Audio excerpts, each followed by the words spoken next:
Hello everyone, welcome back to our channel inspire warriors. तो जैसा कि हमने पिछली वीडियो में डिस्कस किया था कि हमारी स्टैटिक रिवीजन सीरीज़ शुरू होने वाली है, तो आज उस सीरीज़ का पहला लेक्चर है। तो इस लेक्चर में हम देखने वाले हैं कुछ प्रीवियस ईयर क्वेश्चंस जो कि बहुत इंपॉर्टेंट है आपके हर एक एग्ज़ाम के लिए। जैसे आपका जेकेपी का एग्ज़ाम हो गया, एसआई फाइनेंस हो गया, अकाउंट असिस्टेंट हो गया, तो ये सारे ही जो हम फैक्ट्स डिस्कस करने वाले हैं ये आपके आने वाले एग्ज़ाम्स के लिए बहुत ही फ्रूटफुल होंगे। तो चलिए शुरू करते हैं। सबसे पहले जो पहला फैक्ट है कि रिवर वेतेस्ता जो है, ठीक है, ये संस्कृत में किस रिवर का नाम है? कौन सी नदी का नाम है रिवर वेतेस्ता? किसको बोलते हैं हम संस्कृत में? तो कौन सी रिवर है वो? दैट इज़ रिवर झेलम, जो कि आपकी श्रीनगर सिटी में फ्लो करती है। ठीक है, तो हमने क्या पढ़ा कि रिवर झेलम जो है आपकी, उसको रिवर वेतेस्ता भी बोलते हैं संस्कृत में।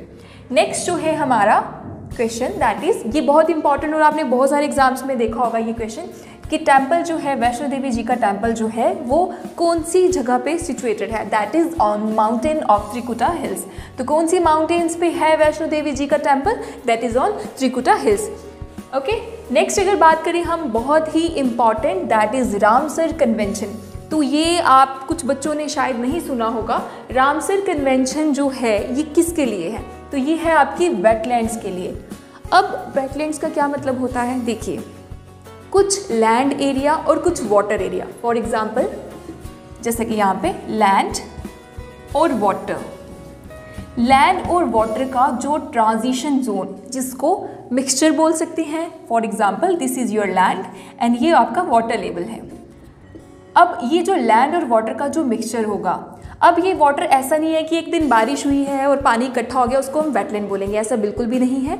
कुछ सीजनल वाटर जो इकट्ठा होता है, कुछ मतलब कि साल के 6 महीने या साल में कुछ जो पानी इकट्ठा होगा उसको बोलते हैं हम वेटलैंड। ठीक है, अब इस वेटलैंड की खासियत क्या होती है? ये जो एरिया होगा यहाँ पे बहुत ज़्यादा माइग्रेटरी स्पीशीज़ आते हैं। ठीक है, तो ये जो स्पीशीज़ रिचनेस होगी यहाँ पे, और जो यहाँ का इकोसिस्टम होता है, जहाँ की जो वैरायटी होती है, डाइवर्सिटी होती है स्पीशीज़ की, वो बहुत ही ज़्यादा होती है। ठीक है, तो इसलिए वेटलैंड जो होते हैं बहुत ज़्यादा इंपॉर्टेंट रोल प्ले करते हैं हमारे इकोसिस्टम।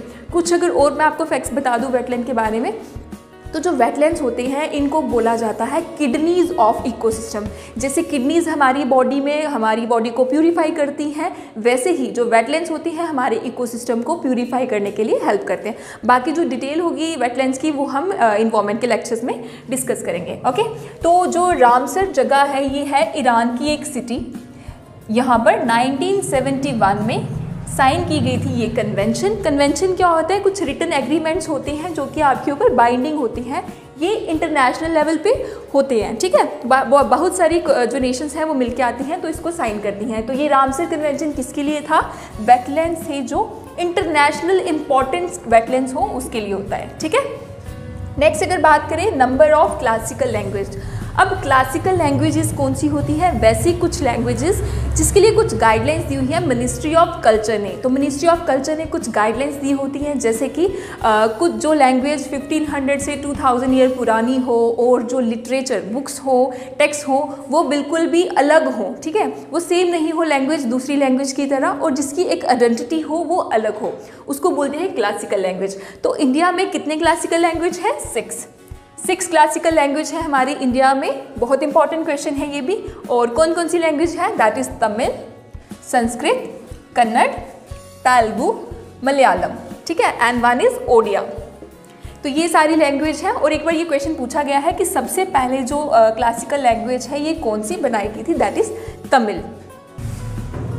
तो हमने क्या पढ़ा कि जो तमिल है, ये क्वेश्चन पूछा हुआ है, जैसे कि मैंने आपको बताया कि तमिल जो है पहली लैंग्वेज है जो क्लासिकल लैंग्वेज रिकॉग्नाइज की गई थी 2004 में। ओके, एंड अगर हम नेक्स्ट फैक्ट की बात करें, गोल्डन येस्ट। देखिए, जो सैफरॉन है ये तो सबको ही पता है कि सैफरॉन जो केसर होता है बहुत इंपॉर्टेंट और बहुत ही महंगी जो स्पाइस माना जाता है। ठीक है, तो कश्मीर का गोल्डन स्पाइस किसको बोला जाता है? सोने वाला मसाला जो किसको बोला जाता है कश्मीर का? वो बोला जाता है सैफरॉन को।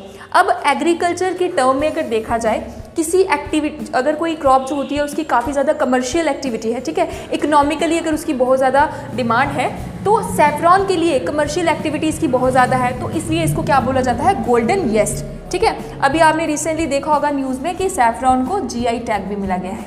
अब जीआई टैग का क्या मतलब होता है? Geographical indication. जियोग्राफिकल इंडिकेशन का क्या मतलब होता है कि कोई एक ऐसी पर्टिकुलर चीज़, ठीक है, उसमें आपका कुछ एडिबल खाने वाला भी आ सकता है, कोई चीज़ हो सकती है, कोई खिलौना हो सकता है, कुछ ऐसी चीज़ें जो एक पर्टिकुलर एरिया की खासियत हो, वो वहाँ से बिलोंग करती हो और कोई भी दूसरा जो प्लेस है या दूसरा कोई इंसान है उस चीज़ को यूज़ ना कर सके, ठीक है। इससे क्या होता है जीआई टैग से कि आपके उस एरिया को एक अच्छी पहचान मिलती है, ठीक है, इसलिए जीआई टैग दिए जाते हैं। तो कश्मीर का सैफरॉन को जीआई टैग मिल गया हुआ है। ओके, नेक्स्ट अगर हम बात करें ग्रीन गोल्ड की, तो ग्रीन गोल्ड किसको बोला जाता है इंडिया में? बैम्बू को। क्यों?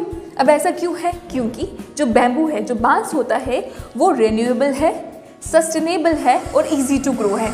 जैसे कि बैम्बू को बोला जा रहा है कि ये अल्टरनेटिव है वुड का। आपको पता है कि जैसे डिफॉरेस्टेशन हो जा रही है और डिफॉरेस्टेशन के लिए काफ़ी ज़्यादा पेड़ काटे जा रहे हैं, जिसकी वजह से जो पॉपुलेशन है पेड़ों की वो बहुत कम होती जा रही है। तो जो बैम्बू है उसको अल्टरनेटिव देखा जा रहा है वुड का, ठीक है। नेक्स्ट अगर हम बात करें लेयर ऑफ एटमॉस्फेयर, जिसमें ओजोन लेयर पाई जाती है, तो ओजोन लेयर किस लेयर में पाई जाती है? That is stratosphere. तो ओजोन लेयर आपकी स्ट्रेटोस्फेयर में पाई जाती है और ओजोन लेयर को किस यूनिट में जो हम मेजर करते हैं? That is Dobson. Okay, that is Dobson unit. Next हम अगर बात करें अकबर ऑफ कश्मीर, कश्मीर के अकबर किनको बोला जाता है? दैट इज ज़ैन उल अबिदीन। तो ज़ैन उल अबिदीन जी को बोला जाता है अकबर ऑफ कश्मीर और इनको बुडशाह भी बोला जाता है। बुडशाह का क्या मतलब होता है? ग्रेट सुल्तान, ठीक है। तो आज हमने जैसे कि डिस्कस किया कुछ इंपॉर्टेंट फैक्ट्स जो आपके हर एक एग्ज़ाम के लिए इम्पॉर्टेंट रहेंगे, ठीक है। तो इसके नोट्स जो है, रिटन नोट्स जो है, हमारे टेलीग्राम चैनल जो कि डिस्क्रिप्शन बॉक्स में दिया गया है। Stay tune, thank you.